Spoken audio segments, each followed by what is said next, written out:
ಈಶ್ವರೋ ಗುರುರಾತ್ಮೇತಿ ಮೂರ್ತಿಭೇದ ವಿಭಾಗಿನೈ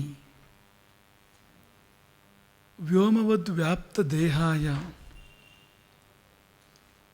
ದಕ್ಷಿಣಾಮೂರ್ತಯೇ ನಮಃ. ನಲಿವಿನ ನೆಲೆಗೆ ಒಂದೇ ಮೆಟ್ಟಿಲು, ಆ ಒಂದೇ ಮೆಟ್ಟಿಲಿಗೆ 40 ರೂಪ.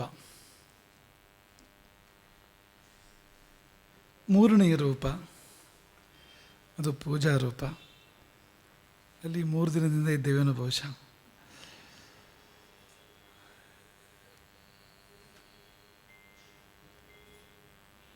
ವೇದ ತೋರಿದ ದಾರಿಯಲ್ಲಿ ನೀನು ಕರ್ಮವನ್ನು ಮಾಡಿದೆಯಾದರೆ ನೀನು ಮಾಡಿದ ಕರ್ಮವು ಈಶನಿಗೆ ಪೂಜೆಯಾಗಿ ಪರಿಣಮಿಸುವುದರಲ್ಲಿ ಸಂಶಯ ಇಲ್ಲ.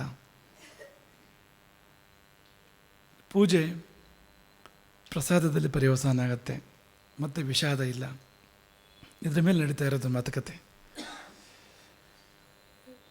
ನಿನ್ನೆ ಮೊನ್ನೆಯಿಂದ ಈ ವಿಷಯ ಬಂದಾಗಲಿಂದ, ಪೂಜೆ ವಿಷಯ ಬಂದಾಗಲಿಂದ ಕಣ್ಣಪ್ಪನಲ್ಲಿ ನಾವೆಲ್ಲ ಮುಳುಗಿದ್ದೇವೆ. ಕಣ್ಣಪ್ಪ, ನಮಗೆ ಯಾಕೋ ಇವತ್ತು ಅವನನ್ನು ಬಿಟ್ಟು ಬಂದು ಹೋಗಲಿಕ್ಕೆ ಮನಸ್ಸಿಲ್ಲ. ಕಣ್ಣಪ್ಪನನ್ನ ಅಂತ. ಕಣ್ಣಪ್ಪ ಹೇಗೆ ಕಣ್ಣಪ್ಪನಾದ? ಅದನ್ನು ಕಣ್ಣಪ್ಪ, ಕಣ್ಣ ಮೊಗ್ಗಣ್ಣ. ಒಂದು ಕಥೆಯ ಪ್ರಕಾರ ಅವನಿಗೆ ಕನಸು ಕಟ್ಟಿದಂತೆ, ಶಿವನ ಕನಸು. ನಾನು ಇಲ್ಲೇ ಇದ್ದೇನೆ, ನನ್ನನ್ನು ಪೂಜೆ ಮಾಡು ಅಂತ ಶಿವ ಹೇಳಿದಾಗ ಆಯ್ತಂತೆ ಕನಸಿನಲ್ಲಿ. ಎಚ್ಚೆತ್ತು ನೋಡುವಾಗ ಹತ್ತಿರದಲ್ಲಿ ಶಿವಲಿಂಗ ಇದೆ. ಬೇಟೆಗಾಗಿ ಆತ ಕಾಡಿಗೆ ಬಂದಿದ್ದವನು, ಬೇಟೆಯಾಡಿ ಬಳಲಿ ಮೈ ಮರೆತು ಮಲಗಿದ್ದವನು. ಕನಸಿನಲ್ಲಿ ಶಿವನ ದರ್ಶನ. ನನ್ನನ್ನು ಯಾಕೆ ಉಪೇಕ್ಷೆ ಮಾಡ್ತೀಯೆ? ನನ್ನನ್ನು ಪ್ರತೀಕ್ಷೆ ಮಾಡು, ನಿರೀಕ್ಷೆ ಮಾಡು, ನನ್ನನ್ನು ಪೂಜಿಸುವಂತ ಶಿವನೇ ಹೇಳಿದ ಹಾಗೆ. ಆ ಕನಸು ಕನಸಾಗಿರಲಿಲ್ಲ, ನನಸಾಗಿತ್ತು. ಯಾಕೆಂದರೆ ಕಣ್ಣಪ್ಪ ಕಣ್ಣು ತೆರೆದಾಗ ಕಣ್ಣು ಮುಂದೆ ಶಿವಲಿಂಗ ಇತ್ತು. ಕಣ್ಣಪ್ಪ ಮುಖಣ್ಣಪ್ಪ ಭೇಟಿಯಾಗಿದ್ದು ಹೀಗೆ ಅಂತ ಒಂದು ಕಥೆಯ ಪ್ರಕಾರ. ಆದರೆ ಅದಕ್ಕಿಂತ ವಿಶೇಷ ಅವನು ಪೂಜಿಸಿದ ರೀತಿ. ಪರ್ವತದ ಕೆಳಗೆ ಸ್ವರ್ಣಮುಖಿ ನದಿ ಹರಿತಾ ಇದೆ.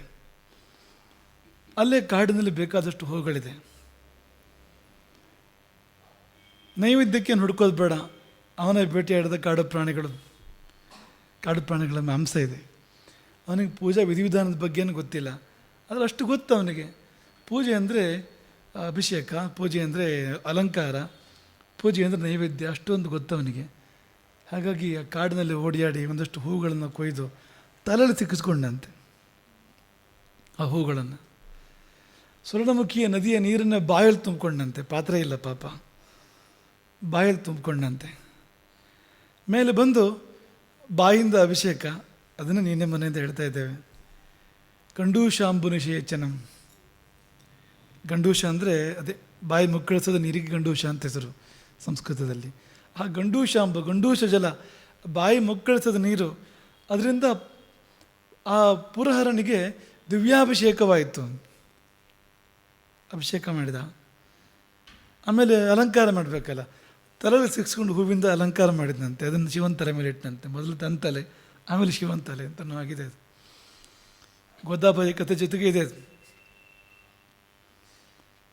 ಆಮೇಲೆ ಮಾಂಸ ಶೇಷ, ಕಿಂಚಿತ್ ಭಕ್ಷಿತ ಮಾಂಸ ಶೇಷ ಕಬಲಂ. ನೈವೇದ್ಯ ಮಾಡಬೇಕಾಗಿತ್ತು. ಅಲ್ಲಿ ಶಬರಿ ಬರ್ತಾಳೆ. ಯಾಕೆಂದರೆ ಮೊದಲೇ ಇವನು ತಿಂದಾಗಿದೆ, ರುಚಿ ನೋಡಿ ಆಗಿದೆ ಅವನಿಗೆ ಹೇಗಿದೆ ಅಂತ. ಅದೇ ನೈವೇದ್ಯ ಅಂತ. ಯಾರು ಕಣ್ಣೀರಲು ಮಾಡೋ ಕೆಲಸವಾಯಿತು. ನೀನು ಕಣ್ಣಪ್ಪ ಅವನು. ಆ ಪೂಜಾರಿಗೂ ಹಾಗೆ ಅನ್ನಿಸ್ತು ಅಂತ, ಆ ದೇವಸ್ಥಾನದ ಪೂಜಾರಿಗೂ. ಏನು ಪೂಜೆ ಇದು, ಏನು ಕಣ್ಣಪ್ಪ ಇವನು. ಪೂಜಾರಿಯ ಕಣ್ಣು ತೆರೆಸೋದಕ್ಕೆ ಶಿವ ತನ್ನ ಕಣ್ಣಲ್ಲಿ ರಕ್ತ ಸುರಿಸಿದ. ಪೂಜಾರಿಯ ಕಣ್ಣು ತೆರೆಸೋದಕ್ಕೆ ಶಿವ ತನ್ನ ಕಣ್ಣಲ್ಲಿ ರಕ್ತ ಸುರಿಸಿದ ಅಂತ. ಆದರೆ ಅದನ್ನು ಕಣ್ಣಲ್ಲಿ ನೋಡೋಕ್ಕೆ ಅವನಿಗೆ ಸಮಾಧಾನ ಆಗಲಿಲ್ಲ. ಕಣ್ಣಪ್ಪನಿಗೆ ತನ್ನ ಕಣ್ಣಲ್ಲಿ ನೋಡಿ ಸುಮ್ಮನೆ ಇರಲಿಕ್ಕೆ ಸಮಾಧಾನ ಆಗಲಿಲ್ಲ. ಏನು ಪರಿಹಾರ ಅಂದರೆ, ತನ್ನ ಕಣ್ಣು ಚೆನ್ನಾಗಿದೆಯಲ್ಲ ಅದನ್ನೇ ಶಿವನಿಗೆ ಇಟ್ಬಿಡ್ತೇನೆ. ನೋಡಿ ನಾವು ಹೀಗೆ ಮಾಡ್ತೇವೆ ಅಂತ, ನಮ್ಮಲ್ಲಿ ಯಾವುದು ಚೆನ್ನಾಗಿದೆಯೋ ಅದನ್ನು ದೇವರಿಗೆ ಕೊಡ್ತೇವೆ ಅಂತ. ದಾನ ಮಾಡಬೇಕಾದ್ರೆ ನಿಯಮ ಹಾಗೆ. ದಾನವೆಲ್ಲವೂ ದೇವರಿಗೆ. ನೀವು ಬ್ರಾಹ್ಮಣರಿಗೆ ಮಾಡಿ, ಬಡಬಗರಿಗೆ ಮಾಡಿ, ಅಥವಾ ಪ್ರಾಣಿ ಪಕ್ಷಿಗಳಿಗೆ ಮಾಡಿ, ದೇವ್ರ ನೆನಪು ಮಾಡಿ ಕೊಡೋದು. ಅದು ಕೊಟ್ಟರೆ ಮಾತ್ರ ದಾನ ಅಂತ ಆಗೋದು. ಇಲ್ಲಾಂದರೆ ಅಹಂಕಾರ ಅಷ್ಟೇ, ಇದು ದಾನ ಅಲ್ಲ. ಹಾಗೆ ಕೊಡುವಾಗ ಉತ್ಕೃಷ್ಟವಾದ್ದನ್ನು ಕೊಡ್ತೇವೆ ನಾವು ಅಂತ. ನಿಮಗೆ ನಚಿಕೇತನ ಕತೆ ಗೊತ್ತಿದೆ. ನಚಿಕೇತ ಆಗಿದ್ದೇ ಹಾಗೆ. ಅವನಪ್ಪ ಯಾತಕ್ಕೂ ಬರೆದಿರೋದನ್ನು ದಾನ ಕೊಡ್ತಾ ಇದ್ದಾನಂತೆ. ನನ್ನನ್ನು ಯಾರಿಗೆ ಕೊಡ್ತೀಯ ದಾನ ಅಂತ ಕೇಳಿದ ಮಗ. ಸಣ್ಣವರು ಅವ್ರು ಇದ್ದಲ್ಲಿ ಇರಬೇಕು, ಏನು ದೊಡ್ಡ ಮಾತಾಡೋದಂದ್ರೆ ಏನೊಂದು ಕೋಪ ಬಂತು ತಂದೆಗೆ. ಹಾಗಾಗಿ ನಿನ್ನನ್ನು ಯಮನಿಗೆ ಕೊಡ್ತೇನೆ ಅಂತ ಹೇಳಿದಾಗ ಯಮನ ಊರಿಗೆ ಹೊರಟ ಅವನು ನಚಿಕೇತ. ಹಾಗೆ ನಚಿಕೇತ ಯಮನೂರಿಗೆ ಹೋಗಿದ್ದು, ಯಮನನ್ನು ಗೆದ್ದಿದ್ದು ಅವನು ಅಂತ. ಯಮನನ್ನು ಗೆಲ್ಲೋ ದಾರಿಯನ್ನು ಪ್ರಪಂಚಕ್ಕೆ ತಿಳಿಸಿದ್ದು ಕಠೋಪನಿಷತ್ತಿನ ಮೂಲಕ. ಇದು ತುಂಬ ಮುಖ್ಯವಾದ್ದು. ನಮಗೆ ಯಾವುದು ಶ್ರೇಷ್ಠ ಅಂತ ಅನ್ನಿಸ್ತದೋ ಅದನ್ನು ದೇವರಿಗೆ ಕೊಡಬೇಕು ಅಂತ. ತನ್ನ ಕಣ್ಣು ಚೆನ್ನಾಗಿದೆ ಅಂತ ಅನ್ನಿಸ್ತು. ನಿಜವಾಗಿಯೂ ಒಂದು ಕಣ್ಣು ಚೆನ್ನಾಗಿತ್ತು. ಕನಸಲ್ಲಾದರೂ ಶಿವನನ್ನು ನೋಡಿದ ಕಣ್ಣು ಅದು ಚೆನ್ನಾಗಿಲ್ಲದೆ ನೀನು. ಹಾಗಾಗಿ ತನ್ನ ಕಣ್ಣನ್ನೇ ಕಿತ್ತು ಆ ಶಿವನ ಕಣ್ಣಿನಲ್ಲಿ ಇಟ್ಟ. ನೀವು ಗಮನಿಸಿ ಅದನ್ನು ಅಂತ. ತನ್ನ ಕಣ್ಣನ್ನು ಶಿವನ ಕಣ್ಣಲ್ಲಿ ಇಟ್ಟ ಅಂತ. ಇನ್ನೊಂದು ಕಣ್ಣಿಂದ ರಕ್ತ ಬರೋಕ್ಕೆ ಶುರುವಾಯ್ತಂತೆ ಶಿವನಿಗೆ. ಅಂದರೆ ಕೊಡುವಂತ ಮತ್ತು ಅಂತ ಅವನಿಗೂ ಒಂದು ಆಸೆ ಆಗೋ ಥರ ಆಗಿರ್ಬೋದು ಬಹುಶಃ ಅಂತ ಕಣ್ಣಪ್ಪನ ಭಾವ ಅಂತ. ಆಗ ಇನ್ನೊಂದು ಕಣ್ಣನ್ನು ಶಿವನ ಕಣ್ಣಲ್ಲಿ ಇಡಬೇಕು ಅಂದರೆ ತಾನು ಕುರುಡಾಗ್ತಾನಲ್ಲ, ಗುರುತಿ ಅನ್ನುವಂಥ ತನ್ನ ಪಾದವನ್ನು ಶಿವನ ಕಣ್ಣಿನ ಪಕ್ಕ ಇಟ್ಕೊಂಡು ಗುರುತು ನೋಡಿಕೊಂಡು ಇನ್ನೊಂದು ಕಣ್ಣನ್ನು ಕೀಳಕ್ಕೆ ಹೋದಾಗ ಶಿವನೇ ಸಾಕು ಅಂತ ಪ್ರತ್ಯಕ್ಷ ಆಗುವಾಗ ಆಯಿತು ಅಂತ. ಕಣ್ಣಪ್ಪ ಅಂದರೆ ಯಾರು ಹೀಗೆ ಮಾಡ್ತಾರೆ ಹೇಳಿ? ಕಣ್ಣನ್ನೇ ಕಿತ್ತು ಕೊಡುವವರು. ಹಾಗೆ ಕಣ್ಣಪ್ಪ ಅವನು, ಭಕ್ತಾಗ್ರೇಸರ ಅವನು. ಇವತ್ತು ಯಾಕೆ ನೀವು ಈ ವಿಷಯದಲ್ಲಿ ಮತ್ಮತ್ತ ಕಥೆ ಹೇಳ್ತಾ ಇದ್ದೀರಿ ಅಂದರೆ ನಮ್ಮ ಒಟ್ಟು ಈ ವಾಕ್ಯದ ಮೇಲೆ ನಮ್ಮ ಪ್ರವಚನದ ಸಾರಾಂಶವೇ ಅಷ್ಟು ಅಂತ. ನೀನು ಏನಾದರೂ ಮಾಡೋ ತೊಂದರೆ ಇಲ್ಲ, ಅದರ ಕಣ್ಣೊಂದು ಶಿವನಲ್ಲಿ ಇಡು ಅಂತ. ಮಾಡಿದ್ದೆಲ್ಲ ಪೂಜೆ ಆಗತ್ತೆ ಅಂತ ಅಷ್ಟೇ ನಮ್ಗೆ ಹೇಳಕ್ಕಿರೋಂಥದ್ದು. ಏನಾದರೂ ಮಾಡು, ಮಾಡಿದ್ದೆಲ್ಲ ಶಿವಪೂಜೆ ಆಗೋದು ಹೇಗೆ ಅನ್ನೋ ಪ್ರಶ್ನೆ ಇರೋದು 2-3 ದಿವಸದಿಂದಲೂ. ಶಿವಪೂಜೆ ಮಾಡೋಕ್ಕಾಗೋದಿಲ್ಲ ಅಂತಾರೆ, ಮಾಡಿದ್ದೆಲ್ಲ ಶಿವಪೂಜೆ ಆಗುವಾಗ ಆಗಬೇಕು ಅಂತ. ಇದ್ದಿದ್ದು ಕರ್ಮ ಕರೋಮಿ ತತ್ತದ ಅಖಿಲಂ ಶಂಭುವತವ ಆರಾಧನಂ. ಅದಾಗೋದು ಹೇಗೆ ಅಂದರೆ ಹೀಗೆ ಅಂತ. ಶಿವನಿಗೆ ಲಕ್ಷ್ಯ ಬೇಡ, ಅದ್ರ ಲಕ್ಷ್ಯ ಬೇಕು ಅವನಿಗೆ. ನಮ್ಮ ಲಕ್ಷ್ಯ ಅವನ ಕಡೆ ಇರಬೇಕು ಅಂತ. ಆ ಕಡೆ ನಮ್ಮ ದೃಷ್ಟಿ ಇದ್ದರೆ ಮತ್ತು ನೀನು ಏನೇ ಮಾಡು ಅದು ಶಿವಪೂಜೆ ಅಲ್ಲದೆ ಬೇರೆ ಏನೂ ಇಲ್ಲ, ಭಗವತ್ ಪೂಜೆ ಅಲ್ಲದೆ ಬೇರೆ ಏನೂ ಅಲ್ಲ ಅದು ಅಂತ. ಅಷ್ಟೇ ಬೇಕಾಗೋದು ಅಂತ, ಅಷ್ಟು ಸರಳ ಅದು. ಅದಕ್ಕೆ ಕಣ್ಣಪ್ಪ ದೊಡ್ಡ ಉದಾಹರಣೆ ಅಂತ. ಅವನು ತನ್ನ ಕಣ್ಣನ್ನು ಶಿವನಲ್ಲಿ ಇಟ್ಟಿದ್ದ ಅಂತ ಅಷ್ಟು ಸಾಕಲ್ವ ಅಂತ. ಅವನು ಮಾಂಸ ನೈವೇದ್ಯ ಮಾಡಿದ್ನೋ, ಬಾಯಿ ಮುಕ್ಕಳಿಸಿದ ನೀರು ಹಾಕಿದ್ನೋ ಶಿವಲಿಂಗ, ಯಾವುದೂ ಸಂಬಂಧ ಇಲ್ಲ. ಕಣ್ಣನ್ನು ಶಿವನಲ್ಲಿ ಇಟ್ಟಿದ್ದ ಅವನು ಅಂತ. ತನ್ನ ಕಣ್ಣನ್ನು ಅವನಿಟ್ಟಾಗ ಯಾರೂ ಇಡ್ಲಿಕ್ಕೆ ಸಾಧ್ಯ ಇಲ್ಲ, ಹಾಗೆ ಇಟ್ಟಿದ್ದ ಅಂತ. ಈಗ ನಾವು ನಮ್ಮ ಕಣ್ಣನ್ನು ಕಿತ್ತಿಡೋದು ಬೇಡ, ಶಿವನಲ್ಲಿ ಕೇಳದೆ ಇಡೋಣ ಅಂತ. ಅವನಂಥ ತ್ಯಾಗ ಮಾಡಲಿಕ್ಕೆ ನಾವು ಸಮರ್ಥರಲ್ಲ. ನಾವು ನಮ್ಮ ಕಣ್ಣನ್ನು ಕೀಳದೇ ಶಿವನಲ್ಲಿ ಇಡೋಣ ಅಂತ. ಇಟ್ಟ ಮೇಲೆ ಕೀಳೋದು ಬೇಡ ಅಂತ. ಕಣ್ಣಲ್ಲೇ ಕೀಲಿಸಿ ಹೋಗಲಿ, ಅಲ್ಲಿಂದ ಕೀಳಬಾರ್ದು ಕಣ್ಣನ್ನು. ನಮ್ಮ ಕಣ್ಣಿಂದಲೂ ಅಂದರೆ ನಮ್ಮ ಮುಖದಿಂದಲೂ ಕಣ್ಣನ್ನು ಕೀಳೋದು ಬೇಡ, ಹಾಗೆ ಇಡೋಣ ಶಿವನ. ಈಗ ನಂದಿ ಹಾಗೆ, ನಂದಿ ನೋಡಿ ಶಿವನಲ್ಲೇ ಕಣ್ಣಿಟ್ಬಿಟ್ಟಿರ್ತಾನೆ. ಲಿಂಗದ ಮುಂದೆ ನಂದಿ ಇರುತ್ತೆ ದೇವಸ್ಥಾನದಲ್ಲಿ, ಆ ನಂದಿಯಿಂದ ಕಲಿಯೋಕ್ಕಿರೋದು ಅಂತ. ನೆಟ್ಟ ನೋಡ್ತೀನಿ ಶಿವನನ್ನು ನೋಡ್ತಾ ಇರುತ್ತೆ ನಂದಿ, ಮತ್ತೆ ಎಲ್ಲೂ ನೋಡಲ್ಲ ಆ ಕಡೆಗೆ ಈ ಕಡೆಗೆ. ಹಾಗೆ ನಂದಿಗೂ ಪೂಜೆ. ಹಾಗೆ ನಮಗೂ ಹೇಳೋದೇನೆಂದರೆ ಆ ನಂದಿಯ ಕೊಂಬಿನ ಮಧ್ಯದಿಂದ ಶಿವನನ್ನು ನೋಡು ಅಂತ ಹೇಳ್ತಾರೆ. ಅಲ್ಲಿ ನಂದಿ ನೋಡಿದಂಗೆ ನೋಡು ಅಂತ. ನಂದಿಯ ವ್ಯೂ ಪಾಯಿಂಟ್ ಯಾವುದು, ನಂದಿ ಆಂಗಲ್ ಯಾವುದು, ಅಲ್ಲಿಂದ ಶಿವನನ್ನು ನೋಡು. ಶಿವ ನಿಜವಾಗಿ ಶಿವನಾಗಿ ಕಾಣ್ತಾನೆ ನಿನಗೆ. ನೀನು ನೀನಾಗಿ ನೋಡಿದರೆ ಕಾಣೋದಿಲ್ಲ ಶಿವ, ಅಂತ ಬೇರೆ ಬೇರೆ ಥರ ಕಾಣ್ಬೋದು. ನಂದಿ ಆಂಗಲಿಂದ ನೋಡು ಅಂತ. ಹಾಗಾಗಿ ನಂದಿ ಕೊಂಬಿನ ಮಧ್ಯದಿಂದ ನೋಡೋದು ಶಿವನನ್ನು. ಕಣ್ಣನ್ನು ಶಿವನಲ್ಲಿ ಇಡಬೇಕು ಒಂದದು. ಮತ್ತು ಇನ್ನೊಂದು ತುಂಬ ಮುಖ್ಯವಾದ್ದೇನೊಂದು, ಅದೇನೆಂದರೆ ನಮ್ಮ ಕಣ್ಣು ಮತ್ತು ಶಿವನ ಕಣ್ಣು ಒಂದಾಗಬೇಕು ಅಂತ. ಅದು ತುಂಬ ತುಂಬ ಮುಖ್ಯವಾದ್ದು. ಇದನ್ನು ನೀವು ಜೀವನಡಿ ಆಲೋಚನೆ ಮಾಡಿ. ನಾವು ಈ ಮಾತುಗಳನ್ನು, ನಮ್ಮ ದೃಷ್ಟಿ ಮತ್ತು ಭಗವಂತನ ದೃಷ್ಟಿ ಒಂದಾಗಬೇಕು ಅಂತ, ದೃಷ್ಟಿಗಳು ಸೇರಿಬೇಕು.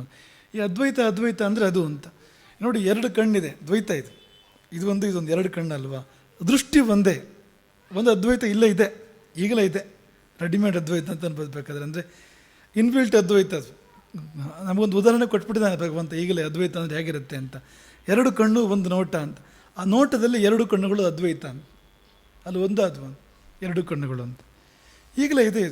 ಇದು ಭುವಿಯ ಅದ್ವೈತ. ದಿವ್ಯ ಅದ್ವೈತಕ್ಕೆ ಸೇರಬೇಕಿದು. ಅದು ಹೇಗೆ ಅಂದರೆ ಆ ಕಣ್ಣುಗಳಿದೆಯಲ್ಲ ಶಿವನ ಕಣ್ಣುಗಳು, ಆ ಕಣ್ಣುಗಳಿಗೂ ನಮ್ಮ ಕಣ್ಣುಗಳು ಸೇರಬೇಕು. ಕಣ್ಣು ಸೇರಬೇಕು. ಜೀವನ ಕಣ್ಣು ದೇವನ ಕಣ್ಣು ಸೇರಬೇಕು ಅಂತ. ನಮಗೆ ಕಣ್ಣಪ್ಪನಲ್ಲಿ ಕಾಣೋದು ಅಂತ. ಅವನು ಯಾಕೆ ಕಣ್ಣಪ್ಪ ಅಂದರೆ ಮೈಲಿ ಇಷ್ಟೆಲ್ಲ ಅವಯವಗಳಿದೆ, ಅವನಿಗೆ ಕಾಲಪ್ಪ ಕೈಯಪ್ಪ ಅಂತ ಯಾವ ಹೆಸರು ಇಟ್ಟಿಲ್ಲ. ಕಣ್ಣಪ್ಪ ಅಂತೆಲ್ಲ ಕರೆದ್ರು ಯಾಕೆಂದರೆ ಅವನ ಆ ಕಣ್ಣಿನ ಜೊತೆಗೆ ಅವನು ಮಾಡಿದ ಚಮತ್ಕಾರ ಅಂಥದ್ದು ಅಂತ. ತನ್ನ ಕಣ್ಣನ್ನು ಶಿವನ ಕಂಡು ಒಂದು ಮಾಡಿದ, ಅದು ಅಲ್ಲೇ ಲಿಂಗದಲ್ಲಿ ಎರಡನ್ನು ಒಂದು ಮಾಡಿದ ಅವನು. ಮುಗೀತು ಅಂತ. ಅಷ್ಟೇ ಬೇಕಾಗಿರೋದು. ಅವನು ಶಿವನ ಕಣ್ಣು ನಮ್ಮ ಕಣ್ಣು ಒಂದಾದರೆ, ಶಿವನ ದೃಷ್ಟಿ ನಮ್ಮ ದೃಷ್ಟಿ ಒಂದಾದರೆ ಮುಕ್ತಿ. ಅದು ನಾವು ತುದಿ ತಲುಪಿದಾಗೆ, ಬದುಕಿನ ತುದಿಯನ್ನು ತಲುಪಿದಾಗೆ, ಇನ್ನು ಸಾಧನೆ ಮಾಡೋಕ್ಕೇನಿಲ್ಲ ಅಂತ. ಅವಾಗ ನಿಮ್ಗೆ ಅನಿಸ್ಬೋದು, ನಾನು ನೋಡ್ಬೋದಪ್ಪ, ಆದರೆ ಶಿವ ನನ್ನನ್ನು ನೋಡಬೇಕಲ್ಲ, ಅದು ನಮ್ಮ ಕೈಲಿಲ್ಲ ಅಂತ. ಶಿವ ನಮ್ಮನ್ನು ನೋಡಬೇಕು ಅಂದರೆ, ಅವನ ಕಣ್ಣು ನಮ್ಮ ಕಡೆ ತಿರುಗಬೇಕು ಅಂದರೆ ಹೆಂಗಪ್ಪ? ಶಂಕರ್ ಹೇಳ್ತಾರೆ, ಸೌಂದರ್ಯಲಹರಿಯಲ್ಲಿ ಒಂದು ಕಡೆ ಹೇಳ್ತಾರೆ, ಅಲ್ಲ ನನ್ನ ಒಂದು ಸರಿ ನೋಡಿದ್ರೆ ಏನಾಗುತ್ತೆ ನನಗೆ ಅಂತ ಕೇಳ್ತಾರೆ ರಾಮನವರು. ಒಂದು ಸಾರಿ ನೋಡಿದ್ರೆ ಏನಾಗುತ್ತೆ ನನಗೆ, ಏನು ನಷ್ಟ, ಏನು ಗಂಟು ಹೋಗುತ್ತೆ ನಿಂದು ಅಂತ ಕೇಳೋದವರು ದೇವಿಯನ್ನು. ಯಾಕೆಂದರೆ ಈ ಚಂದ್ರ ರಶ್ಮಿ ಅದು ಬೀಳ್ಬೇಕಾದ್ರೆ ಚಂದ್ರನ ನಷ್ಟ ಏನೂ ಇಲ್ಲ. ಎಲ್ಲಿ ಬೇಕಾದ್ರೂ ಸಮುದ್ರದಲ್ಲಿ ಬೀಳ್ಬೋದು, ನದಿಯಲ್ಲಿ ಬೀಳ್ಬೋದು. ನಮ್ಮನೆ ಅಟ್ಟದ ಮೇಲೆ ಬಿದ್ದರೆ ನನಗೂ ಬೀಳುತ್ತೆ ಅಂತ, ನಾನು ಉದ್ಧಾರ ಆಗ್ತೇನೆ, ನಂಗೆ ತಂಪಾಗುತ್ತೆ, ನಿಂಗೆ ಏನು ನಷ್ಟ ಇಲ್ವಲ್ಲ ಅಂತ. ಹಾಗೆ ಅಂದರೆ ಎಲ್ಲ ಕಡೆ ಈಗ ನಿನಗೆ ಎಲ್ಲಿ ದೃಷ್ಟಿ ಬಿದ್ದರೆ ನಿನಗೆ ಇನ್ನೇನು, ನಾನು ಉದ್ಧಾರ ಬಿಡ್ತೇನೆ ಅಂತ, ನನಗೆ ಮಹತ್ತಾದ ಲಾಭ ಇದೆ, ನಿಂಗೇನು ನಷ್ಟ ಇಲ್ಲ, ಯಾಕೆ ನೋಡಬಾರ್ದು ನೀನು ಅಂತ ಪ್ರೀತಿಯಿಂದ ಕೇಳ್ತಾರೆ ಅವರ ಅಮ್ಮನನ್ನು. ಸುಮ್ಮನೆ ಕೇಳೋದಷ್ಟೇ. ನಿಜ ಏನು ಅಂದರೆ ನಿಮಗೆ ಇದು ಮೊದಲು ವಿಚಿತ್ರ ಅನಿಸುತ್ತೆ, ಆಮೇಲೆ ಸಹಜ ಅಂತ ಅನಿಸುತ್ತೆ. ನಿಜ ಏನು ಅಂದರೆ ಅವನು ನಮ್ಮನ್ನು ನೋಡ್ತಾನೇ ಇದ್ದಾನೆ ಅಂತ, ಅದು ನಿಜ. ಅಲ್ಲಿ ತಡವೇ ಇಲ್ಲ ಅಂತ. ಅವು ಯಾವುದೋ ಕಾಲದಿಂದ ನಮ್ಮನ್ನು ನೋಡ್ತಾನೆ ಇದ್ದಾನೆ ಅವನು ನೋಡದೇ ಇದ್ರೆ ನಾವು ಹಿಂಗಿರೋಕ್ಕೆ ಸಾಧ್ಯವ ಅಂತ. ನಮ್ಮನ್ನು ಯಾರು ನೋಡ್ತಾ ಇರೋದು? ಈಗ ನೋಡ್ಕೊಳ್ಳೋದ್ರದಕ್ಕೆ ಈಗ ಕೇರ್ ತಗೊಳ್ಳೋದು ಅಂತ ಅನ್ನೋ ಅರ್ಥದಲ್ಲಿ ಬಳಸ್ತಾರೆ. ಯಾರು ನೋಡ್ಕೋತಾರೆ? ಇಂಥವ್ರು ನೋಡ್ಕೋತಾ ಇದ್ದಾರೆ. ಅದನ್ನ ಯಾರು ನೋಡ್ತಾರೆ? ಇಂಥವ್ರು ನೋಡ್ತಾರೆ ಅನ್ನೋದು ಕೇರ್ ತಗೊಳ್ಳೋದು, ಅವನ ಬಗ್ಗೆ ಕಾಳಜಿ ಮಾಡೋದು ಅನ್ನೋ ಅರ್ಥದಲ್ಲಿ ಬಳಸ್ತಾರೆ ಅದನ್ನು. ಈ ನಮ್ಮ ಕಾಳಜಿ ಯಾರು ಮಾಡ್ತಿರೋದು? ಹಾಗೆ ನೋಡಿದ್ರಿ, ಕಾಲಡಿಗೆ ಭೂಮಿ ಕೊಟ್ಟಿದ್ಯಾರು? ತಲೆ ಮೇಲೆ ಸೂರ್ಯನ ಕೊಟ್ಟಿದ್ಯಾರು? ನಮ್ಮ ಗ್ರಾಣಕ್ಕೆ ಪ್ರಾಣವನ್ನು ಕೊಟ್ಟಿದ್ಯಾರು? ಉಸಿರು ಕೊಟ್ಟಿದ್ಯಾರು? ನಮಗೆ ಹೊಟ್ಟೆಗೆ ಅನ್ನ ಕೊಟ್ಟಿದ್ಯಾರು? ಮತ್ತು ಇನ್ಹ್ಯಾಂಗೆ ನೋಡೋದು? ಇನ್ನೇನು ನೋಡಬೇಕು ಅಂತ ಅವನು ನಿರಂತರವಾಗಿ ನೋಡ್ತಾನೆ ಇದ್ದಾನೆ. ಸರ್ವತಶ್ಚಕ್ಷುವನು, ಸರ್ವ ಜೀವಗಳ ಮೇಲೆ ಅವನ ಕರುಣೆಯ ದೃಷ್ಟಿ ಇದ್ದೇ ಇದೆ. ತಡ ನಮ್ಮದು ಅಂತ ನಾವು ನೋಡ್ತಾ ಇಲ್ಲ ಆ ಕಡೆಗೆ ಅಂತ. ನಾವು ನೋಡಬೇಕಾಗಿದೆ. ಹಾಗೆ ನೋಡಿಬಿಟ್ರೆ ಕಣ್ಣಪ್ಪ, ಅಲ್ಲಿ ದೃಷ್ಟಿಗಳು ಒಂದಾಗತ್ತೆ. ಹಾಗೆ ನೋಡದೇ ಇದ್ದಾಗ, ಕಣ್ಣು ಒಂದಾಗದೇ ಇದ್ದಾಗ ಶಿವನ ದೃಷ್ಟಿಯೇ ಬೇರೆ, ನಮ್ಮ ದೃಷ್ಟಿಯೇ ಬೇರೆ ಆದಾಗ ಜೀವನ ಎಲ್ಲ ದುಃಖಮಯ ಅಂತ. ಯಾಕೆಂದರೆ ಶಿವ ಅಂದರೆ ಆನಂದಮಯ ಅಂತ, ಅದಲ್ಲದೆ ಇರೋದಿಲ್ಲ ದುಃಖ ಅಂತ. ಈಗ ಆಗಿರೋದು ಅಂತ. ಅವನ ದೃಷ್ಟಿ ಬೇರೆಯಾಗಿದೆ, ನಮ್ಮ ದೃಷ್ಟಿ ಬೇರೆಯಾಗಿದೆ. ನಿಮಗೆ ಆ ಕಥೆ ನಿಮಗೆ ಚೆನ್ನಾಗಿ ನೆನಪಿದೆ. ಆನೆ ಬೆನ್ನ ಮೇಲೆ ಇರುವೆ ಕೂತಿತ್ತು. ಆ ಇರುವೆ ಪ್ರಯಾಣ ಮಾಡ್ತಾ ಇತ್ತು. ನಿಮ್ಗೆ ಗೊತ್ತಿದೆ ಆ ಕಥೆ. ಹಾಸನದಿಂದ ಬೆಂಗಳೂರಿಗೆ ಆನೆ ಬರ್ತಾ ಇದೆ. ಇರುವೆಗೂ ಬೆಂಗಳೂರಿಗೆ ಬರಬೇಕಾಗಿದೆ ಹಾಸನದಿಂದ ಅಂತ. ಅದು ಜೋರು ಪ್ರಯಾಣ ಮಾಡ್ತಾನೇ ಇದೆ ಇರುವೆ. ಆನೆನೂ ಬರ್ತಾ ಇದೆ ರಸ್ತೆಯಲ್ಲಿ, ಆನೆ ಬೆನ್ನ ಮೇಲೆ ಬಾಲತ್ತುದಿಗೆ ಎಲ್ಲ ಇರುವೆ ಇದೆ, ಅದು ಪ್ರಯಾಣ ಮಾಡ್ತಾನೇ ಇದೆ. ಈ ಆನೆ ಬಾಲತ್ತುದಿಯಿಂದ ಸೊಂಡ್ಲವರೆಗೆ ಇರುವೆ ಬರೋ ಹೊತ್ತಿಗೆ ಬೆಂಗಳೂರು ಬಂತು. ಅಲ್ಲಿಂದ ಕೆಳಗೆ ಹಾರ್ಕೊಂಡು ಇರುವೆ ಹೇಳ್ತಂತೆ, ಅಂತೂ ನಡೆದು ಬೆಂಗಳೂರು ತಲುಪಿದೆ. ನನ್ನ ಶ್ರಮ ಸಾರ್ಥಕ ಆಯಿತು, ಫಲ ಬಂತು, ನನ್ನ ದುಡಿಮೆಗೊಂದು ಫಲ ಬಂತು. ನಿಜ ಏನು? ಅದೇ ಒಂದು ವೇಳೆ ಇರುವೆ ಸೊಂಡ್ಲ ತುದಿ ಕೂತಿತ್ತು, ಅದು ಹೋಗಬೇಕಾಗಿದ್ದು ಅದಕ್ಕೆ ಪಾಪ ಇದಕ್ಕೆ ವಿರುದ್ಧ ದಿಕ್ಕಿಗೆ ಹೋಗಬೇಕಾಗಿತ್ತು. ಅದಕ್ಕೆ ಆ ಕಡೆ ಹಾಸನದ ಕಡೆ ಹೋಗಬೇಕಾಗಿತ್ತು. ಆನೆ ಬೆಂಗಳೂರು ಕಡೆಗೆ ಬರ್ತಾ ಇದೆ ಅಂತ ಅಂದ್ಕೊಳ್ಳಿ ನೀವು. ಅದು ನಡೀತಾನೇ ಇದೆ, ಇರುವೆ ನಡೀತಾನೇ ಇದೆ. ನಡೆದಾಗೂ ಹಿಂದೆ ಹೋಗ್ತಾ ಇದೆ ಅದು ಅಂತ. ಇರುವಲ್ಲಿಂದ ಹಿಂದಕ್ಕೆ ಹೋಗ್ತಾ ಇದೆ ಅಂತ.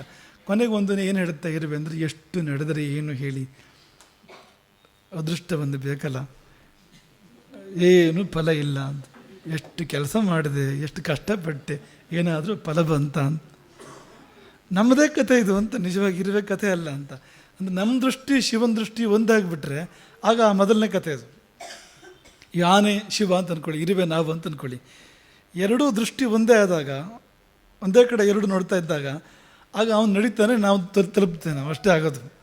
ಆಮೇಲೆ ನಮ್ಮ ಸಂಕಲ್ಪಕ್ಕೆ ಫಲ ಬಂತು, ನಮ್ಮ ಪ್ರಯತ್ನಕ್ಕೆ ಫಲ ಬಂತು ಅಂತ ಹೇಳ್ತೇವೆ. ವಿಷಯ ಇಷ್ಟೇ, ದೃಷ್ಟಿ ಒಂದೇ ಆಗಿತ್ತು ಅಂತ, ಇಬ್ಬರು ಸಂಕಲ್ಪನೂ ಒಂದೇ ಆಗಿತ್ತು. ದೈವ ಸಂಕಲ್ಪ ನಮ್ಮ ಸಂಕಲ್ಪ ಒಂದೇ ಆಗಿತ್ತು. ನಮ್ಮ ಸಂಕಲ್ಪ ದೈವ ಸಂಕಲ್ಪ ಒಂದೇ ಆದಾಗ ತಾನಾಗಿ ಫಲಿಸುತ್ತೆ, ಅದು ಫಲ ಬಂದೇ ಬರುತ್ತೆ, ಅದು ನಡೆಯುತ್ತೆ. ಅದು ನನ್ನ ಪ್ರಯತ್ನದಿಂದ ಆಯಿತು ಅಂತ ಅಂದ್ಕೊಡುತ್ತೆ ನಾವಾಗ ಅಂತ. ಅದು ವ್ಯತ್ಯಾಸ ಇದ್ದಾಗ ನಾವು ಏನು ಮಾಡಿದ್ರೂ ಫಲ ಬರೋದಿಲ್ಲ ಅಂತ, ಎಷ್ಟು ಪ್ರಯತ್ನ ಪಟ್ಟರೂ ಕೂಡ ಫಲ ಬರೋದಿಲ್ಲ ಅಂತ. ಆಗ ನಾವು ನೊಂದ್ಕೊಳ್ತೇವೆ ಅಂತ, ಎಷ್ಟು ಪ್ರಯತ್ನ ಮಾಡಿದರೆ ಏನು, ಅದು ಒಂದು ಇಲ್ಲದೆ ಇದ್ದರೆ ಅಂತ ಅಂದ್ಕೊಳ್ತೇವೆ ನಾವು. ಅದು ಯಾವುದು ಅಂದರೆ ದೃಷ್ಟಿ ಭೇದ ಅದು ಅಂತ, ಆ ಸಂಕಲ್ಪ ಭೇದ. ಅವನ ಸಂಕಲ್ಪವೇ ನಡೆಯೋದು ಕೊನೆಗೂ ಅಂತ, ನಮ್ಮ ಸಂಕಲ್ಪ ಅಲ್ಲ ಅಂತ. ನಾವು ಎಲ್ಲಿ ಜಾಣರಾಗಬೇಕು ಅನ್ನೋ ಎರಡನ್ನು ಒಂದು ಮಾಡೋದ್ರಲ್ಲಿ ನಾವು ಜಾಣರಾಗಬೇಕಾಗಿರೋದು. ನಾವು ಅವನು ಒಂದಾಗ್ಬಿಟ್ರೆ ನೋಡಿ, ಯಾರೋ ನಮ್ಮ ಒಂದು ಪಂಚಾಯತಿ ಅಧ್ಯಕ್ಷನೋ ಒಂದು MLA ನಾವು ಒಂದಾದರೂ ಸುಮಾರು ಕೆಲಸ ಆಗಿಬಿಡುತ್ತೆ ನಮ್ಮ ಜೀವನದಲ್ಲಿ. ಇನ್ನು ಇಡೀ ಬ್ರಹ್ಮಾಂಡದ ಅಧ್ಯಕ್ಷ ನಾವು ಒಂದೇ ಆಗಿಬಿಟ್ರೆ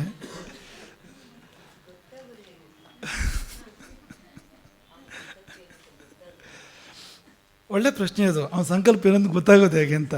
ಆ ಸುಲಭ ಏನು ಅಂದರೆ, ಅದು ಎಲ್ರಿಗೂ ಈ ಕತೆ ಕೇಳಿದ ತಕ್ಷಣ ಬರೋ ಪ್ರಶ್ನೆನೇ ಅದು ಗೊತ್ತಾಗೋದು ಹೇಗೆ ಅದು ಅಂತ. ಅದು ಗೊತ್ತು ಮಾಡೋಕ್ಕೆ ಹೋಗಬಾರ್ದು ನಾವು ಅಂತ, ಅವತ್ರ ಕೇಳ್ಕೋಬೇಕು ಅಂತ. ನಾನು ನೀನು ಒಂದಾಗೋಣ ಅಂತ ಕೇಳ್ಕೊಳ್ತಾ ಇದ್ರೆ ಸರ್, ನಾವೀಗ ಅದನ್ನೇ ಹೇಳ್ತಾ ಇದ್ದೇವೆ ಎಷ್ಟೊತ್ತಿನವರೆಗೂ ಅಂತಂದರೆ, ಕಣ್ಣಪ್ಪನ ಹಾಗೆ ನಾವು ಪೂರ್ತಿ ಅವನಲ್ಲಿ ಒಂದಾದರೆ, ನಮ್ಮ ಮನಸ್ಸನ್ನು ನಮ್ಮ ದೃಷ್ಟಿಯನ್ನು ಅವನಲ್ಲಿ ಇಟ್ಟರೆ ಆ ಇಟ್ಟು ಒಂದಾಗುತ್ತೆ ಕೊನೆಗದು ಅಂತ, ತಾನಾಗಿ. ಆಮೇಲೆ ಅದರ ಪ್ರತಿಬಿಂಬ ಮಾತ್ರ ನಮ್ಮಲ್ಲಿ ಬೀಳ್ತಾ ಇರುತ್ತೆ ಅಂತ, ಅವನ ಇಚ್ಛೆ ನಮ್ಮಲ್ಲಿ ಅಭಿವ್ಯಕ್ತ ಆಗ್ತಾ ಇರುತ್ತೆ ಅಂತ. ನಮ್ಮ ಸ್ವಂತ ತಲೆಹರಟುಗಳು ಯಾವುದೂ ಇರೋದಿಲ್ಲ ಅಂತ, ಅವನದೇನೋ ಅದೇ ನಮ್ಮದಂತಾಗಿರುತ್ತೆ ಅಂತ. ಅದೇ ಕಣ್ಣಪ್ಪ ಅಂತ. ಈ ಇಡೀ ತೇನೇಶಸ್ಯ ವಿದ್ಯೇತ ಅಪಚಿತಿ ಅನ್ನೋದು ಹೇಳ್ತಾ ಇರೋದು ಅದನ್ನು. ದೃಷ್ಟಿನಲ್ಲಿಟ್ಟಿರೋ, ನಿರಂತರವಾಗಿ ನೀವು ದೃಷ್ಟಿನಲ್ಲಿಟ್ಟಿರೋ, ದೃಷ್ಟಿ ನಿನ್ನ ಪಾದದಲ್ಲಿ ಇಡೋ ಹಾಗೆ, ನೆಡೋ ಹಾಗೆ ಅಂತ ಅದರಲ್ಲಿ ಆಗಿದೆ ಆ ಪದ್ಯದಲ್ಲಿ. ದೃಷ್ಟಿ ನಿನ್ನ ಪಾದದಲ್ಲಿ ಇಡೋ ಹಾಗೆ ಅಂದರೆ ಅದು ಇರ್ಬೋದು, ಆಮೇಲೆ ಹೋಗ್ಬೋದು ಅಂತ. ನೆಡೋ ಹಾಗೆ ಅಂತ, ನೆಟ್ಟು ಹೋಗ್ಬೇಕಲ್ಲಿ ಇದು ಅಂತ. ಅದು ಆಮೇಲೆ ಬೆಳಿಬೇಕು ಅಂತ ಅರ್ಥದಲ್ಲಿ ಇದಾಗಿದೆ. ಅದು ಒಳ್ಳೆ ಗಿಡ ನೆಟ್ಟ ಹಾಗೆ ಅಂತ, ದೃಷ್ಟಿ ನೆಟ್ಬಿಡೋದಲ್ಲಿ ಅಂತ, ಅಲ್ಲೇ ಹೆಮ್ಮರವಾಗಿ ಬೆಳೀಲಿದು ಅಂತ. ದೃಷ್ಟಿ ನಿನ್ನ ಪಾದದಲ್ಲಿ ನೆಡೋ ಹಾಗೆ. ಈ ಕಣ್ಣಪ್ಪನ ಮಾತ್ರ ಇನ್ನೂ ವಿಚಿತ್ರ ಅದು. ಇವನ ಪಾದವೇ ಅವನ ದೃಷ್ಟಿಯಲ್ಲಿ ಹೋಗಿ ನೆಟ್ಟಿದೆ ಅಂತ. ಯಾರ್ದು? ಕಣ್ಣಪ್ಪನ ಪಾದ ಹೋಗಿ ಶಿವನ ದೃಷ್ಟಿಯಲ್ಲಿ ನೆಟ್ಟಿದೆ ಅಂತಂದರೆ, ಕೆಲವು ವಿಚಿತ್ರ ಭಕ್ತರು ಹೇಗಿರ್ತಾರೆ ಅಂದರೆ, ಅವ್ರು ಭಗವಂತನ ಪಾತ್ರ ಅವರೇ ತಗೋತಾರೆ ಎಷ್ಟೋ ಸರ್ತಿ ಅಂತ. ಇವನ ಪಾದ ಅವನ ಕಣ್ಣಲ್ಲಿದೆ ಅಂತ ಗುರ್ತಿಗಂತ ಇಟ್ಕೊಂಡಿದ್ನಲ್ಲ ಅವನು. ಇನ್ನೊಂದು ಕಣ್ಣು ಕೀಳಬೇಕಾದ್ರೆ ಅದು ಆಮೇಲೆ ಕುರುಡಾಗ್ತಾನಲ್ಲ, ಗೊತ್ತಾಗೋದು ಹೇಗೆ ಅನ್ನೋದಕ್ಕೆ ಪಾದನ ಗುರ್ತಿಟ್ಕೊಂಡಿದ್ದಾನೆ ಕಣ್ಣಿನ ಮೇಲೆ ಅಂತ. ನೀವು ಹಾಗೂ ಹೇಳ್ಬೋದು, ಅಥವಾ ಆ ಲಿಂಗ ರಾಜ್ಯದಲ್ಲಿ, ಶಿವರಾಜ್ಯದಲ್ಲಿ ಅವನು ಹೆಜ್ಜೆ ಇಟ್ಟವನು ಅಂತ ಹಾಗೂ ಹೇಳ್ಬೋದು ನೀವು ಅದನ್ನು. ಅವನ ಅಖಂಡ ಸಾಮ್ರಾಜ್ಯ ಇದೆಯಲ್ಲ, ಅವನ ಭಕ್ತಿ ಸಾಮ್ರಾಜ್ಯ ಭಗವಂತನದ್ದು, ಅದ್ರ ಒಳಗೆ ಹೆಜ್ಜೆ ಇಟ್ಟವನು. ಮತ್ತು ಒಂದು ಅರ್ಥದಲ್ಲಿ ಹೇಳಬೇಕು ಅಂದರೆ, ಶಿವನ ದೃಷ್ಟಿ ಇದ್ದರೆ ನಮ್ಮ ಹೆಜ್ಜೆ ಬೀಳೋದು ಒಳ್ಳೆಯದು ಅಂತ. ಶಿವ ಎಲ್ಲಿ ನೋಡ್ತಾ ಇರ್ತಾನೆ ಅಲ್ಲೇ ನಮ್ಮ ಹೆಜ್ಜೆ ಬೀಳೋದು ಒಳ್ಳೆಯದು. ಈ ದೃಷ್ಟಿ ಪೂತಂ ನೆಸೆಯದ್ ಪಾದಂ ಅಂತ ಒಂದು ಮಾತಿದೆ. ಈಗ ನೀರು ಕುಡಿಬೇಕಾದ್ರೆ ವಸ್ತ್ರಪೂತಂ ಪಿಬೇತ್ ಜಲಂ ಅಂತ, ಅಂದರೆ ಬಟ್ಟೆಯಲ್ಲಿ ಸೋಸಿ ಆ ನೀರನ್ನು ಕುಡಿಬೇಕು ಅಂತ. ಬಟ್ಟೆಯನ್ನು 7 ಮಡಿಕೆ ಮಾಡಿ ಅದರಲ್ಲಿ ಸೋಸಿದ ನೀರನ್ನೇ ಕುಡಿಬೇಕು ಅಂತ ಶಾಸ್ತ್ರ ಇರೋದು. ವಸ್ತ್ರಪೂತಂ ಪಿಬೇತ್ ಜಲಂ ಅಂತ. ಹಾಗೆ ದೃಷ್ಟಿಪೂತಂ ನೆಸೆಯದ್ ಪಾದಂ. ನೀವು ಹೆಜ್ಜೆ ಇಡಬೇಕಾದ್ರೆ ಮೊದಲು ದೃಷ್ಟಿ ಹೋಗಿರ್ಬೇಕಲ್ಲಿ ಅಂತ, ಅಲ್ಲೇ ಹೆಜ್ಜೆ ಇಡಬೇಕು ಅಂತ. ಎಲ್ಲಿ ಕಣ್ಣು ಹೋಗಿದೆಯೋ ಅಲ್ಲೇ ಕಾಲು ಹೋಗಬೇಕು ಅಂತ. ಈ ಕಣ್ಣಿಗೂ ಕಾಲಿಗೂ ಕೋಆರ್ಡಿನೇಷನ್ ಬೇಕು ಅಂತ, ಇಲ್ಲದೆ ಹೋದರೆ ಅನಾಹುತ ಆಗುತ್ತೆ ಅಂತ. ಕಣ್ಣೆಲ್ಲೋ ಕಾಲೆಲ್ಲೋ ಆದರೆ ಕಾಲೆಲ್ಲೋ ಆಗಿಬಿಡುತ್ತೆ ಮತ್ತೆ ಅಂತ ಅಲ್ಲಿ ಅಂತ. ಹಾಗಾಗಿ ಮೊದಲು ಕಣ್ಣಿಟ್ಟು ಆಮೇಲೆ ಕಾಲಿಡು ಅಂತ ಅಲ್ಲಿ ಅಂತ. ಅದು ತುಂಬ ಸ್ಥೂಲವಾಗಿ ಹೇಳೋದಾದರೆ ನಾವು ಮೊದಲು ಕಣ್ಣಿಟ್ಟು ಆಮೇಲೆ ನಾವು ಕಾಲಿಡಬೇಕು ಅಂತ. ಪರಮಾರ್ಥದಲ್ಲಿ ಹೇಳೋದಾದರೆ ಅವನು ಕಣ್ಣಿಡಬೇಕು, ನೀವು ಕಾಲಿಡಬೇಕು ಅಲ್ಲಿ ಅಂತ. ಅವನ ದೃಷ್ಟಿ ಇರೋಲ್ಲಿ ನೀವು ಕಾಲಿಟ್ಟರೆ ಆ ಹೆಜ್ಜೆ ವಿಫಲ ಆಗೋಕ್ಕೆ ಸಾಧ್ಯವೇ ಇಲ್ಲ ಎಂದಿಗೂ ಅಂತ. ಅದು ಕಣ್ಣಪ್ಪ ಅಂತ. ಹಾಗಾಗಿ ನಮಗಷ್ಟು ಸಂತೋಷ ಆಗೋದು ಅವನ ಬಗ್ಗೆ, ಆ ಕಣ್ಣಪ್ಪನ ಬಗ್ಗೆ. ನಾವೇನು ಹೇಳ್ತಿದ್ದೇವೆ ಅಂದರೆ, ಈ ಉಪಕರಣಗಳೆಲ್ಲ ಪ್ರಯೋಜನವೇ ಇಲ್ಲ ಅಂತಲ್ಲ, ಬಾಹ್ಯವೇ ಇಲ್ಲ ಅಂತ ನಾವು ಹೇಳ್ತಾ ಇಲ್ಲ. ಹಾಗಾದ್ರೆ ಬಾಹ್ಯವೇ ಬೇಡವಾ? ತಪ್ಪು ಪೂಜನೆ ಮಾಡಬೇಕಾ? ಸರಿ ಪೂಜನೆ ಮಾಡಬಾರ್ದಾ? ನಾಳೆಂದು ನಾವು ಮಾಂಸ ತಂದು ನೈವೇದ್ಯ ಮಾಡೋದಾ? ನಾವು ಬಾಯಿಗೆ ಹಾಕಿ ನೀರನ್ನ ಹಾಕೋದಾ ದೇವರಿಗೆ ಅಂತಂದರೆ? ಅವನು ಒಪ್ಕೊಳ್ಳೋದಾರು ಮಾಡಿ ಅದನ್ನು ಅಂತ ಹೇಳ್ತೀನಿ ಆಗಲಿ, ಇಲ್ಲ ಅಂತ ಹೇಳಲ್ಲ ನಾವು. ಅಂದರೆ ಆ ಸ್ಥಿತಿಗೆ ನಾವು ಹೋಗಬೇಕು. ನಮ್ಮ ಭಾವ ಆ ಮಟ್ಟಕ್ಕೆ ಏರಿದಾಗ ಬಾಹ್ಯ ಗಮನ ಆಗಿಬಿಡುತ್ತೆ. ಬಾಹ್ಯ ನಾವು ಹೇಳಕ್ಕೆ ಹೊರಟಿದ್ದೇ ಅದು ಅಂತ. ಬಾಹ್ಯ ಎಲ್ಲವೂ ಚೆನ್ನಾಗಿರಬೇಕು, ಉತ್ಕೃಷ್ಟವಾದ್ದನ್ನೇ ಕೊಡಬೇಕು. ಶಿವನಿಗೆ ಕೊಟ್ಟಿದ್ದಾನಲ್ಲ ಅವನು, ಕಣ್ಣನ್ನೇ ಕೊಟ್ಟಿದ್ದಾನೆ. ಕಣ್ಣಪ್ಪ ತನ್ನ ಕಣ್ಣನ್ನೇ ಕೊಟ್ಟಿದ್ದಾನೆ ಅವನು. ಉತ್ಕೃಷ್ಟವಾದ್ದನ್ನೇ ನಾವು ಮಾಡಬೇಕು ಪೂಜೆಯಲ್ಲಿ. ಆದರೆ ಏನು ಕೊರತೆಯಾದರೂ ನಿಮ್ಮ ಭಾವ ಅದನ್ನು ತುಂಬ ಬಲ್ಲದು. ಅದನ್ನು ನಾವು ಹೇಳಕ್ಕೆ ಹೊರಟಿದ್ದು. ಶಿವ ಕೊನೆಗೂ ನೋಡೋದು ಅದನ್ನು, ನಿಮ್ಮ ಭಾವ ತುಂಬ ಬಲ್ಲದು. ಅದನ್ನು ಏನು ಕೊರತೆ ಆದರೂ ಅಂತ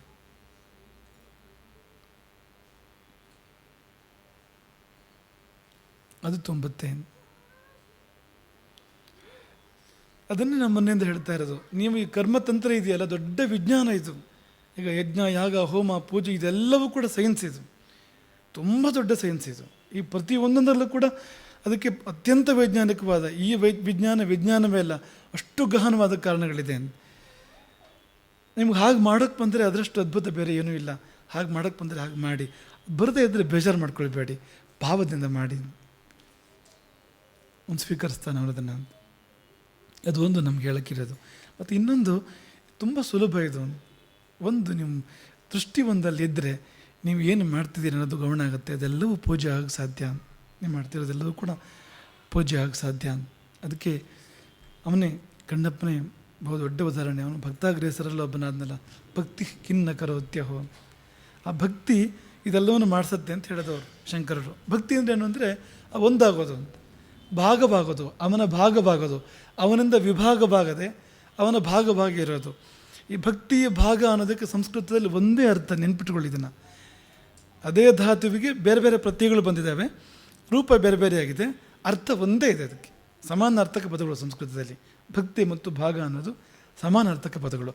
ವಿಭಕ್ತಿ, ವಿಭಾಗ ಅನ್ನೋದು ಕೂಡ ಸಮಾನಾರ್ಥಕ ಪದಗಳು. ನಾವು ಭಗವಂತನಿಂದ ವಿಭಕ್ತಿ ಆಗಬಾರ್ದು, ವಿಭಾಗ ಆಗಬಾರ್ದು. ಅವನಲ್ಲಿ ಭಕ್ತಿ ಆಗಬೇಕು, ಅವನ ಒಂದು ಭಾಗ ಆಗಬೇಕು. ನಾವು ಹನುಮಂತ ಹೇಳಿದ್ನಲ್ಲ, ನಿನ್ನ ಅಂಶ ನಾನು ಅಂತ. ಅವನೊಂದು ಅಂಶ ಆಗಬೇಕು, ಅವನೊಂದು ಅಂಗ ಆಗಬೇಕು ಅಂತ. ಅದಕ್ಕೇನು ಬೇಕು ಅಂದರೆ ನಾವು ಅವನ ಕಡೆ ನೋಡಬೇಕು ಅಷ್ಟೇ. ಕಾಣ್ತಾ ಇಲ್ವಲ್ಲ ಅಂದರೆ ನೀವು ಆ ದಿಕ್ಕಿಗೆ ನೋಡಿ ಸಾಕು, ಆ ಕಡೆ ನೋಡಿ ಸಾಕು. ನಿಮ್ಗೆ ಎಲ್ಲಿ ಒಂದು ಅನುಮಾನ ಇದ್ದರೆ ಸಾಕು, ಅಲ್ಲೆಲ್ಲರೂ ಇರ್ಬೋದು ಅಂತ ಆ ಕಡೆ ತಿರುಗಿ ನೋಡಿ. ನಿಮ್ಗೆ ಇವತ್ತು ಕಾಣದೇ ಇರ್ಬೋದು, ಆದರೆ ನೋಡ್ತಾ ಇದ್ರೆ ಕಾಣ್ತಾನೆ ಅವನು, ನೋಡ್ತಾ ಇದ್ರೆ ಕಾಣ್ತಾನೆ. ಹನುಮಂತ ಹೇಳಿದ್ನಲ್ಲ, ರಾಮ ಕೇಳಿದಂತೆ, ಸಮುದ್ರ ಹಾರಿ ಸೀತೆಯನ್ನು ಕಂಡು ಬಂದು ಹನುಮಂತನನ್ನು ರಾಮ ಕೇಳಿದಂತೆ, ಹೇಳು ನನ್ನ ಸೀತೆ ಹೇಗಿದ್ದಾಳೋ, ಎಲ್ಲಿದ್ದಾಳೋ ಅಂತ. ಸೀತೆ ಕಥೆ ಹೇಳೋಕ್ಕೆ ಶುರು ಮಾಡಬೇಕು. ಅಶೋಕ ಕುಮಾರದ ಕಥೆ ಹೇಳೋಕ್ಕೆ ಶುರು ಮಾಡ್ಬೇಕಾದ್ರೆ ಒಂದು ಕೆಲಸ ಮಾಡ್ತಾನೆ ಅವನು.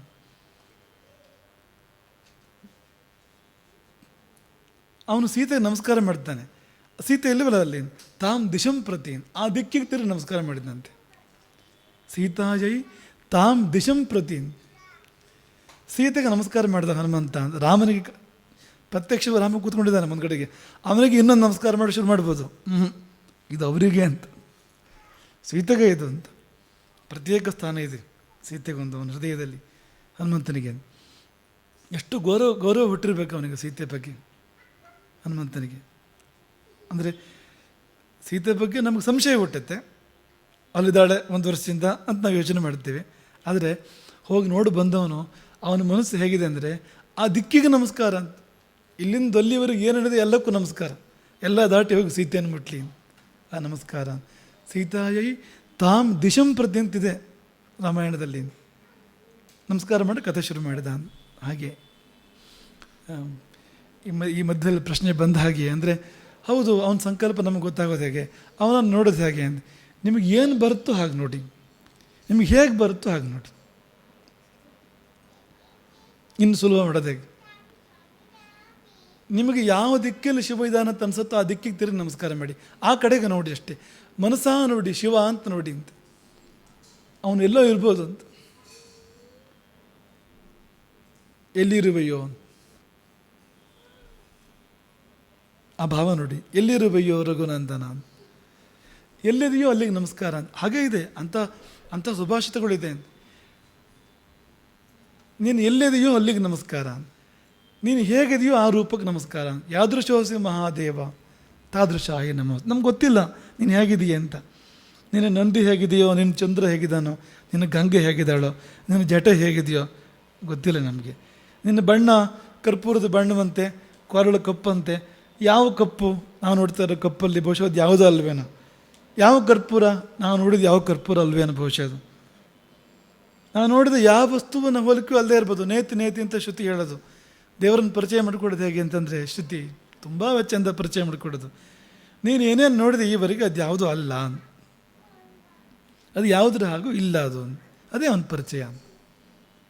ಇದು ಯಾವುದೂ ಅಲ್ಲ, ಇದೆಲ್ಲಕ್ಕಿಂತ ಭಿನ್ನ, ಇದೆಲ್ಲಕ್ಕಿಂತ ಬೇರೆ, ಅದು ಇದೆಲ್ಲಕ್ಕಿಂತ ಮೇಲೆ, ಅದು ಇದೆಲ್ಲದರ ಬೇರು, ಅದು ಶ್ರುತಿ ಪರಿಚಯ ಮಾಡಿಕೊಡೋದು. ಹಾಗಾಗಿ ಏನು ಮಾಡೋದು, ಏನು ಧ್ಯಾನ ಮಾಡೋದು, ಯಾವುದನ್ನು ನೋಡೋದು, ಯಾವುದನ್ನು ನೆನಪು ಮಾಡ್ಕೊಳ್ಳೋದು ಅಂದರೆ ಅದಕ್ಕೆ ಪರಿಹಾರ ಅದೇನು. ಎಲ್ಲಿರುವೆಯೋ ಅಲ್ಲಿ ನಮಸ್ಕಾರ, ಹೇಗಿರುವೆಯೋ ಆ ರೂಪಕ್ಕೆ ನಮಸ್ಕಾರ. ಇನ್ನೇನು ಮಾತಾಡೋಕೆ ಇಲ್ಲ. ನಾವು ಮಾಡಬೇಕು ಅಂದ್ಕೊಂಡಿದ್ದೆ, ಆದರೆ ಹೇಗೆ ಮಾಡೋದು ಅಂತಲೇ ಗೊತ್ತಾಗಲಿಲ್ಲ. ಹೇಳೋಂಗಿಲ್ಲ, ಹಾಗನ್ನಾಗಿಲ್ಲ ಅಂತ, ಹಕ್ಕೇ ಇಲ್ಲ ಅಂತ. ನೀವು ಹಾಗೆ ನೋಡೋಕ್ಕೆ ಶುರು ಮಾಡಿದರೆ ಅವನು ಕಾಣ್ತಾನೆ. ನೀವು ಯಾವ ಕಡೆ ತಿರುಗಿ ನಮಸ್ಕಾರ ಮಾಡಿದರೂ ಕೂಡ ಕಾಣ್ತಾನೆ ಕೊನೆಗೆ ಅವನು. ನೀವು ಹುಲ್ಲು ಕಡ್ಡಿ ನಮಸ್ಕಾರ ಮಾಡಿ, ಅಲ್ಲೇ ಶಿವ ಪ್ರತ್ಯಕ್ಷ ಆಗ್ತಾನೆ ಕೊನೆಗೆ. ಈಗ ನಾವೀಗ ನಮಸ್ಕಾರ ಮಾಡ್ತಿರೋದಲ್ಲ ಏನು, ಸಾಲಿಗ್ರಾಮ ಶಿವಲಿಂಗ ಅಂದರೆ ಕಲ್ಲು, ತುಳಸಿ ಅಶ್ವತ್ಥ ಅಂದರೆ ಮರ, ಇದಕ್ಕೆ ತಾನೇ. ಈ ಗಂಗೆ ಯಮುನೆ ಅಂದರೆ ನೀರು. ನಾವು ನಮಸ್ಕಾರ ಮಾಡ್ತಿರೋದಲ್ಲ ಇಂಥದಕ್ಕೆ, ಕಲ್ಲು ಮರ ನೀರು ಸಸ್ಯ ಇಂಥದಕ್ಕೆ ನಮಸ್ಕಾರ ಮಾಡ್ತಿರೋದು ನಾವು. ಆದರೆ ಅಲ್ಲಿಗೆ ಹೋಗಿ ತಲುಪತ್ತೆ. ಹಾಗಾಗಿ ದೃಷ್ಟಿ ನಿನ್ನ ಪಾದದಲ್ಲಿ ನೆಡೋ ಹಾಂಗ, ಆದರೆ ಮಾಡಿದ್ದೆಲ್ಲ ನಿನ್ನ ಪೂಜೆ ಆದ ಹಾಂಗ ಆಗ್ತದೆ ಅಂತ. ಅದು ನಾವು ಹೇಳಕ್ಕಿರೋಂಥದ್ದು ಪೂರ್ತಿ ಇದರ ಸಾರಾಂಶವೇ ಅದು ಅಂತ. ಆ ಕಡೆಗೆ ನಮ್ಮ ದೃಷ್ಟಿ ಇರಲಿ, ಮತ್ತು ಏನು ಬೇಕಾದರೂ ನಡೀತಾ ಇರಲಿ ನಮ್ಮ ಕೈಯಿಂದ. ಅದೆಲ್ಲವೂ ಈಶ್ವರನ ಪೂಜೆ ಪೂಜೆ ಪೂಜೆ. ಹರಿರಾಮ್.